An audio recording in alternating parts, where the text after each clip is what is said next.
नमस्कार, स्वागत है आपका न्यूज़ 18 के डिजिटल प्लेटफॉर्म पर। मैं हूं प्रशांत कटारे और बात माता वैष्णो देवी यात्रा की। अब 22 दिन बाद फिर से भक्त माता के दर्शन कर पाएंगे।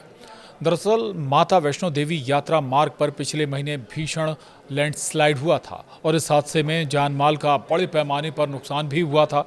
तकरीबन 3 दर्जन लोगों की मौत हो गई थी और साथ ही यात्रा मार्ग को भी रोक दिया गया था, जिसे 22 दिनों के बाद भक्तों के लिए अब खोल दिया गया है। तो नवरात्रि से ठीक पहले लाखों करोड़ों भक्तों के लिए आखिरकार माता वैष्णो देवी का बुलावा आ गया है। अर्धकुंवारी लैंडस्लाइड की वजह से जबरदस्त नुकसान हुआ था, जिसके बाद माता वैष्णो देवी यात्रा मार्ग को बंद कर दिया गया था। पिछले 3 सप्ताह से भी ज्यादा समय से यात्रा मार्ग को दुरुस्त करने का काम चल रहा था। पुनर्निर्माण के काम में जुटे अधिकारियों कर्मचारियों का प्रयास रंग लाया और नवरात्रि से ठीक पहले माता वैष्णो देवी को मार्ग को बहाल कर दिया गया। 22 दिन के विराम के बाद शुरू हुई यात्रा को लेकर भक्तों में खासा उत्साह है। आधार शिविर कटरा स्थित रजिस्ट्रेशन काउंटर पर भी श्रद्धालुओं की भीड़ देखी जा रही है। तो बता दें कि पिछले दिनों जम्मू कश्मीर के संभाग में मौसम का कहर जमकर बरसा। भारी से बहुत भारी या कहें भारी से बहुत भारी बारिश और बादल फटने की ताबड़तोड़ घटनाओं ने आम लोगों की जिंदगी को भी पटरी से उतार दिया और घर से लेकर सड़क और दुकान तक सब कुछ तबाह हो गया। माता वैष्णो देवी का यात्रा मार्ग भी इससे बुरी तरह से प्रभावित हुआ था। अर्धकुंवारी के पास भीषण लैंडस्लाइड हुआ था और इस हादसे में तकरीबन 3 दर्जन लोगों की मौत हो गई थी। इसके साथ ही यात्रा मार्ग भी बाधित हो गया था। इस घटना के बाद तीर्थ यात्रा मार्ग को श्रद्धालुओं के लिए बंद करना पड़ गया था। तब से लगातार मार्ग को दुरुस्त करने का काम चल रहा था। तकरीबन 22 दिनों के बाद अब जाकर वैष्णो देवी यात्रा मार्ग को श्रद्धालुओं के लिए बुधवार 17 सितंबर 2025 से खोल दिया गया।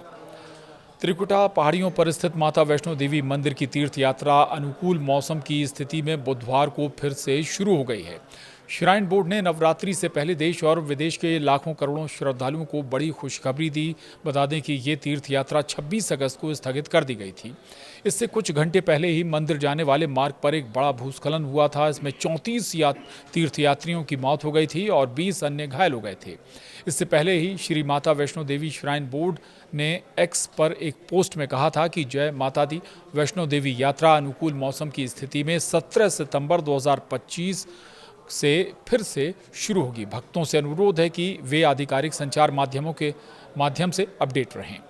तो श्री माता वैष्णो देवी श्राइन बोर्ड के फैसले से श्रद्धालु में उत्साह है। कटरा स्थित आधार शिविर स्थित रजिस्ट्रेशन काउंटर पर भक्तों की भीड़ देखी गई है। बता दें कि यात्रा फिर से शुरू करने का ये निर्णय तीर्थ यात्रियों के एक समूह द्वारा तीर्थ यात्रा फिर से शुरू करने की अपनी मांग के समर्थन में कटरा आधार शिविर में विरोध प्रदर्शन के 2 दिन बाद आया है। इससे पहले श्राइन बोर्ड ने 14 सितंबर को यात्रा फिर से शुरू करने का फैसला किया था, लेकिन लगातार बारिश के कारण इसे स्थगित करना पड़ा था और इससे कुछ श्रद्धालुओं ने विरोध प्रदर्शन शुरू कर दिया था, जिन्होंने सुरक्षा घेरे को तोड़ते हुए तीर्थ स्थल बोर्ड के निर्देशों का उल्लंघन करते हुए तीर्थ यात्रा करने का बार बार प्रयास किया था। लेकिन अब भक्तों के लिए, तमाम श्रद्धालुओं के लिए, देशी विदेशी श्रद्धालुओं के लिए माता वैष्णो देवी यात्रा का मार्ग खोल दिया गया है। यानी नवदुर्गों से पहले एक बार फिर से जो भक्त हैं वो माता के दर्शन कर पाएंगे। आज के लिए इतना ही। नमस्कार।